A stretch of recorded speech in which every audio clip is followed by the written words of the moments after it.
Test 5.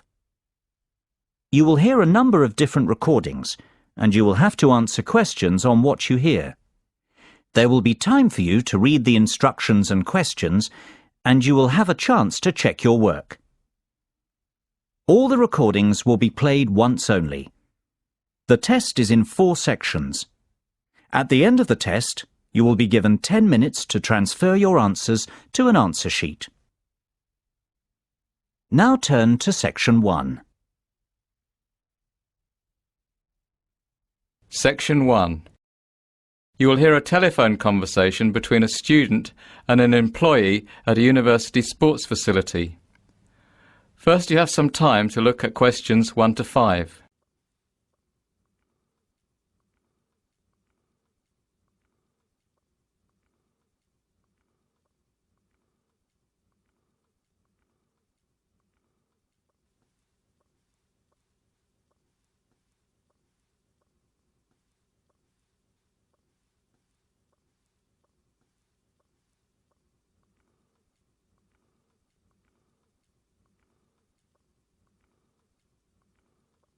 You will see that there is an example that has been done for you.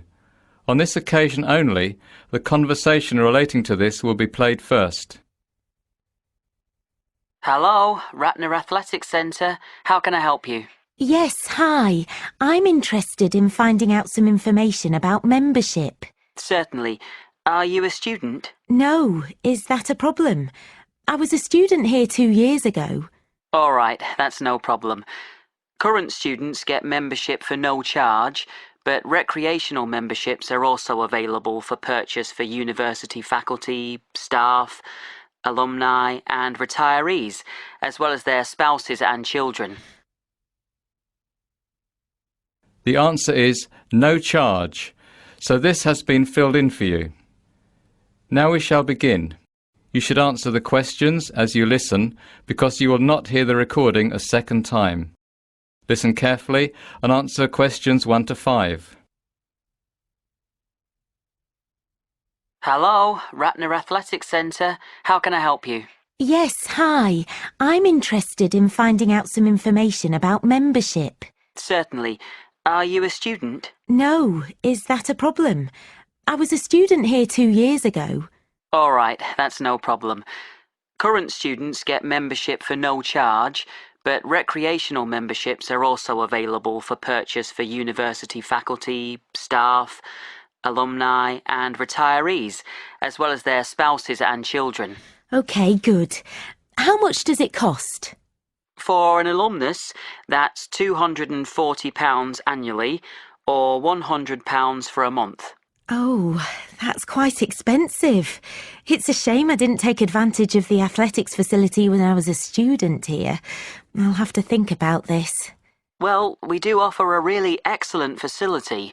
For the cost, members have access to the Emily Pankhurst Fitness Centre, which is a beautiful exercise space, open and full of light.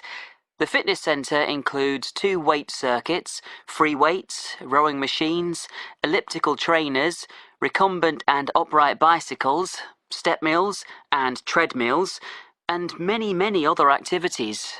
But the most prominent, and I'd have to say popular, feature of the Ratner Centre is the Dalton swimming pool.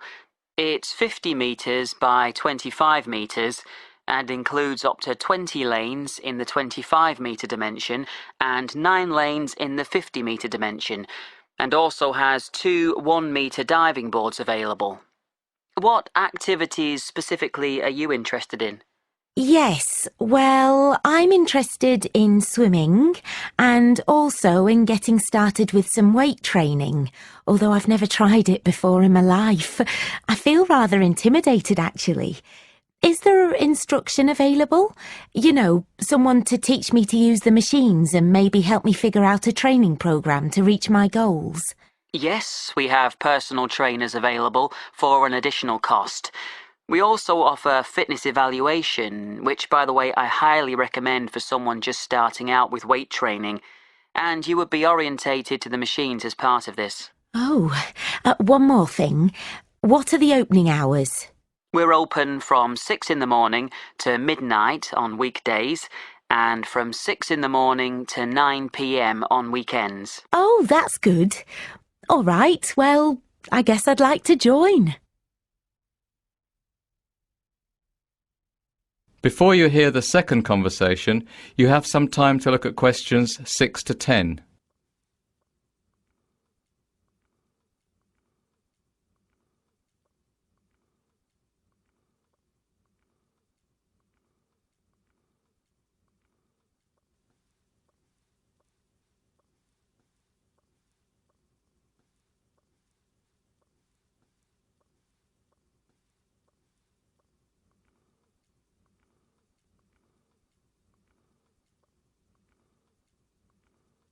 Now listen and answer questions 6 to 10.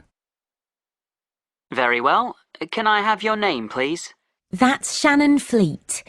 SHANNON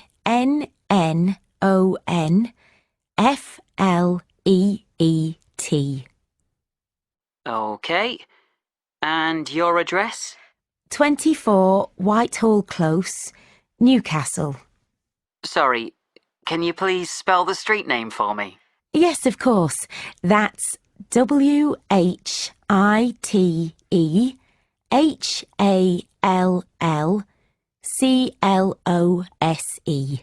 Got it. And your postcode? NE01EN. N as in night and E as in England. Yes, that's correct. Uh-huh. I'll need a phone number. OK, it's 9765 484 493. That's 9765 484 943. No, sorry. The last three numbers are 493, not 943. OK. Now, you'll need to pay when you come for the first time, and you can either pay by cash or credit card. I'll pay cash. Fine. And be sure to bring some sort of proof of address, like a bill or driver's licence. I don't drive. Will my electricity bill do? Yes, that's fine. And also bring a passport-sized photo so we can make up your membership card. OK, thanks. I'll come by this afternoon. That is the end of section 1. You now have half a minute to check your answers.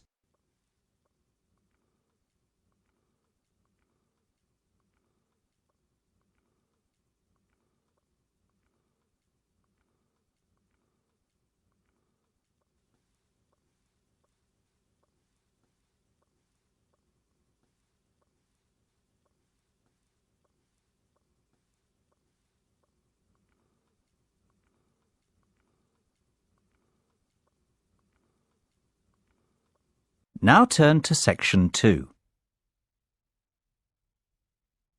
Section 2. You will now hear a speaker talking to a group of students planning to study in South America next year. First, you have some time to look at questions 11 to 15.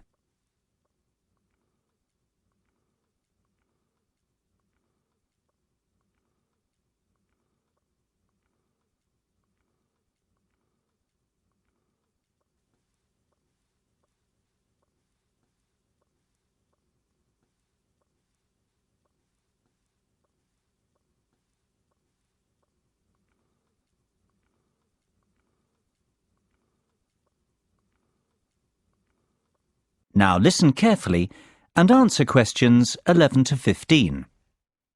Hello there. Good afternoon.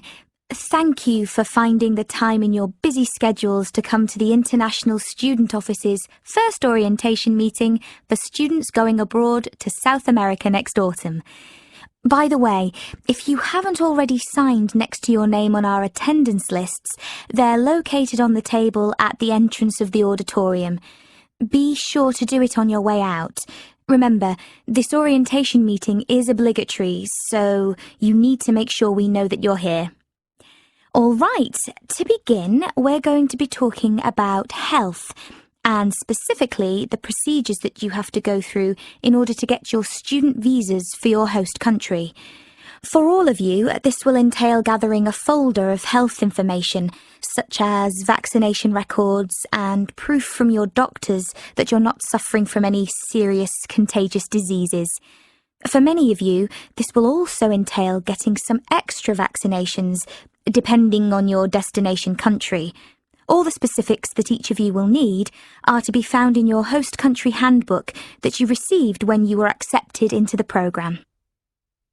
Also, each one of you is required to attend a consultation with a doctor at the Student Health Centre who is specialised in travel medicine. The health centre can give you details about appointment times, but be sure to book your appointment early because the specialist is only at the health centre at certain times. To have the most benefit, you should have your meeting at least 4 to 6 weeks before your trip to allow time for your vaccines to take effect. Now, at this consultation, you will be given all the latest information about what vaccines you'll need and any other health considerations you need to be aware of.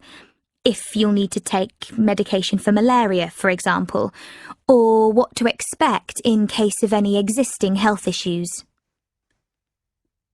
Before you hear the rest of the lecture, you have some time to look at questions 16 to 20.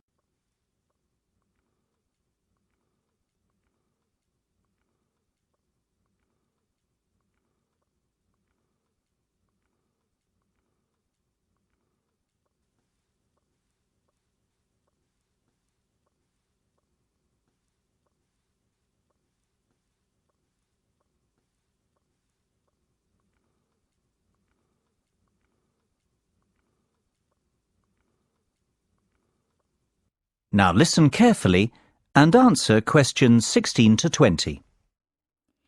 Now, I want to talk in a bit more detail about some important health issues that many of you will face. First of all, I want to say a few things about malaria, which will apply to most of you with South American destinations. In most South American countries, malaria is present in some areas, but not in others. In Brazil, for example, the Amazon basin is a high-risk area, while the coastal cities, such as Rio de Janeiro and Sao Paulo, have a very low risk of malaria. So, if you will be studying in Sao Paulo, you will not need to take medication for malaria. However, if you are studying in Sao Paulo and doing fieldwork somewhere in the Amazon basin, then you will need medication. Likewise, if you plan to travel into rural regions, then you will need medication. You should be realistic about what your plans are, and if you decide not to take malaria medication, keep informed and don't travel to a high-risk area. We've had 2 instances of students returning with malaria in the last 5 years, and both cases had to do with spontaneous travel after their studies to areas with a high risk of malaria.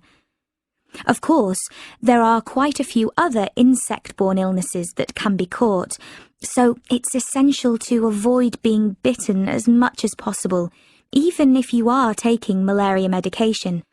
To prevent insect bites, you should wear long-sleeved shirts and long trousers whenever possible, and use an insect repellent on any bare skin. You should also bring a flying insect spray to help clear rooms of mosquitoes. The product should contain a pyrethroid insecticide. Bed nets treated with permethrin, if you will not be sleeping in an air-conditioned or well-screened room, are also a very good idea. Although it's not always possible, it's best to remain indoors in a screened or air-conditioned area during the peak biting periods of dusk and dawn. Finally, in much of South America, there is a risk of schistosomiasis, a rather nasty parasitic infection that can be contracted in fresh water. So do not swim in fresh water except in well-chlorinated swimming pools. Any questions so far?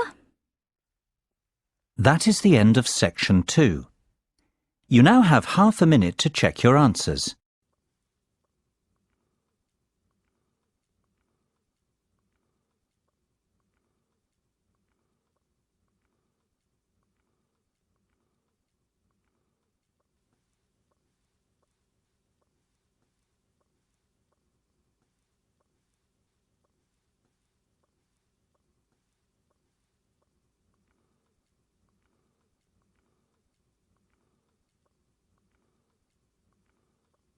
Now turn to Section 3.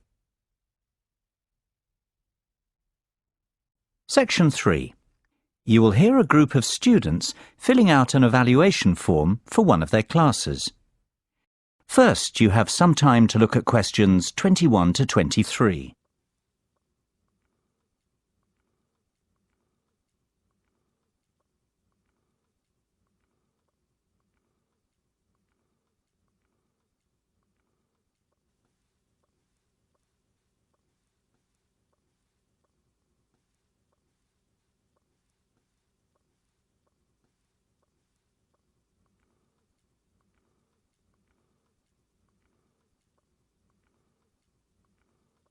Now listen carefully and answer questions 21 to 23. Joshua, Ethan, wait! Don't leave yet. We have to fill in an evaluation form to hand in with our final project. Oh, not another one. We've done one of these forms after each project all term. It's a bit of a waste of time if you ask me. They just want to give us a chance to have our say about the project. But I haven't much of an opinion about it either way. It's just a project. Yeah, but if you did... Then it wouldn't be a waste of time, I suppose. What's your point? Well, just say you have no opinion. What's the problem with that? You're right, I'll do that. And it'll be easier than making something up. But even if we had issues and wrote them down, do you think anyone reads them? I rather doubt it. Of course they do. Remember in the first term, when there were some problems with people in some groups not doing their fair share of the work? There were lots of comments about this on the evaluation forms, and so Dr. Smith came and talked to us about it, and decided to add the individual evaluation forms so we could each evaluate our other group members' effort. That was a really important outcome. See, Ethan, without the evaluation forms, we wouldn't have the opportunity to report what a slacker you are. Oh, come on. I've done as much work as anyone. Yeah, it's easy to joke around because we're a good team. My last team wasn't so good, though, and I was really grateful for those forms. OK, let's get it done so we can go. Before you hear the rest of the conversation, you have some time to look at questions 24 to 30.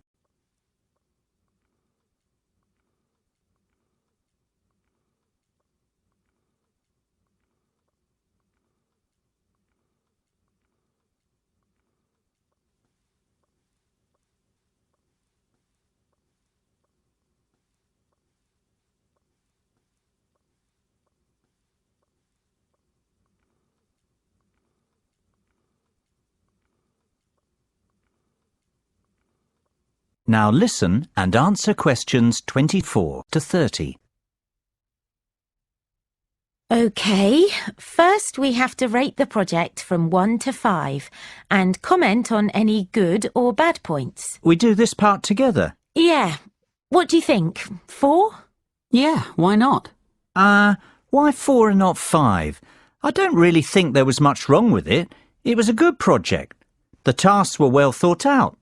Not like the last one, where one of the tasks was impossible because there was no research on the subject. I agree with you, Josh. There weren't technically any problems with the project.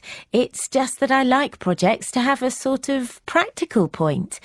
You know, we should see some sort of reason for doing it, other than the grade, of course.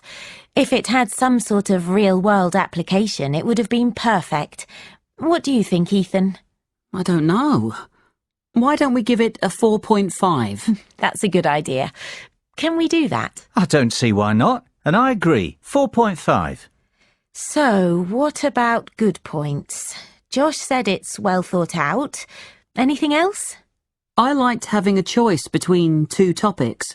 I mean, some topics just don't interest some people. Yes, you're right. Unfortunately, I thought they were both boring. Oh, I'm sounding a bit negative, aren't I?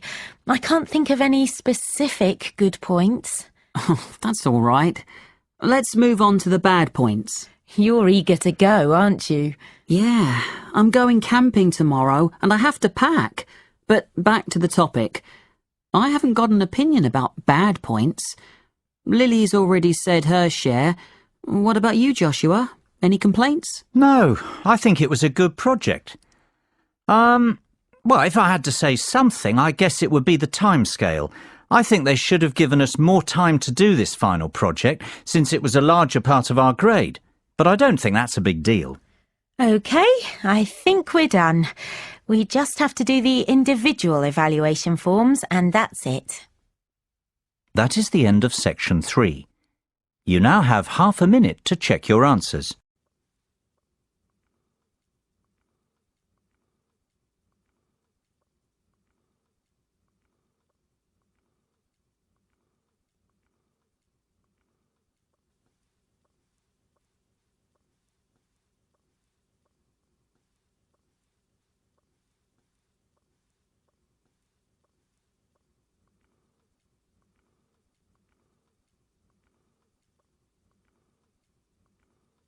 Now turn to section 4. Section 4. You will hear part of a lecture in a marketing course. First, you have some time to look at questions 31 to 40.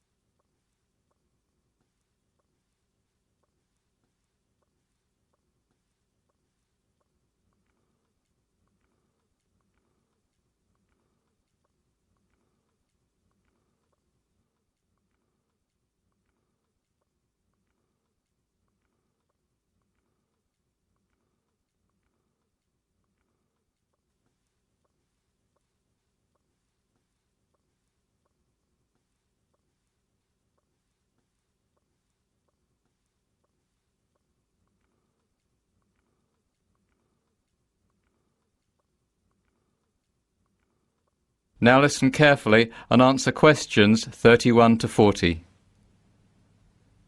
Today we're going to look at marketing over the lifetime of a product and how the different phases in the product life cycle impact on the kinds of marketing decisions we make and influence the marketing strategies we employ. Of course, the first stage in the product life cycle is known as the market introduction stage. At this point, costs are very high indeed, and since the product is fresh to the market, sales volumes can be low to start as the product has yet to take off. What the marketing department must do, therefore, is get as much publicity as possible for the product and begin to develop brand awareness and loyalty. Think of the process as little steps. The first step is to get the brand noticed by your target market. This will require aggressive advertising using mediums which are likely to expose the product to and, just as importantly, appeal to the target customer. The next step would be to encourage the target market to try the product. Promotions, free trials and other special offers all play a role in enticing new customers over to your brand. Don't expect to make money during the market introduction stage. The focus should be solely on creating brand awareness. Then we move into the growth phase. Now here, costs will reduce dramatically as sales rise and economies of scale in production begin to kick in. Public awareness of the product has increased, and the focus of the marketing campaign will now switch more from creating awareness to generating customer loyalty and brand recognition. The first step for the marketing gurus is to find a way to reward return customers for their loyalty. In other words, provide them with an incentive to continue coming back. During the growth phase, several new competitors are likely to emerge as tangible threats to the business. The next step for the marketing team, then, is to differentiate their brand from the alternatives on the market. Unless customers see your product as distinct from the competitors, they really have no reason to remain loyal to it. Therefore, this brand differentiation that I've just spoken of is vital. So, you've grown your business. Now it's time to sit back and reap the rewards. We're into the maturity stage. During this period, sales will peak as the saturation point is reached. Competition will be intense, however, The work you have done on developing brand loyalty and differentiating your product from that of competitors will really pay off now.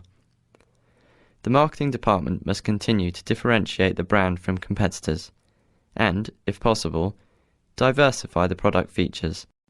That is, find new applications for the product in order to open up potential new markets and prolong the maturity stage. The final stage in the product life cycle is saturation and decline. Some would argue that reaching this stage is a natural progression for every product. However, there is a growing belief that, should the marketing department do its job properly, the product should stabilise and never really fall into decline. We'll examine this debate a little more closely next time. That is the end of section 4. You now have half a minute to check your answers.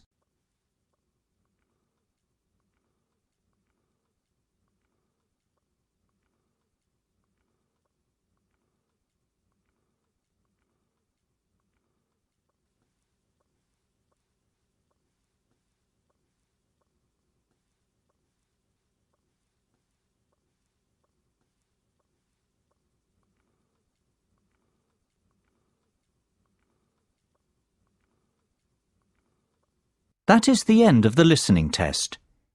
In the IELTS test, you would now have 10 minutes to transfer your answers to the listening answer sheet.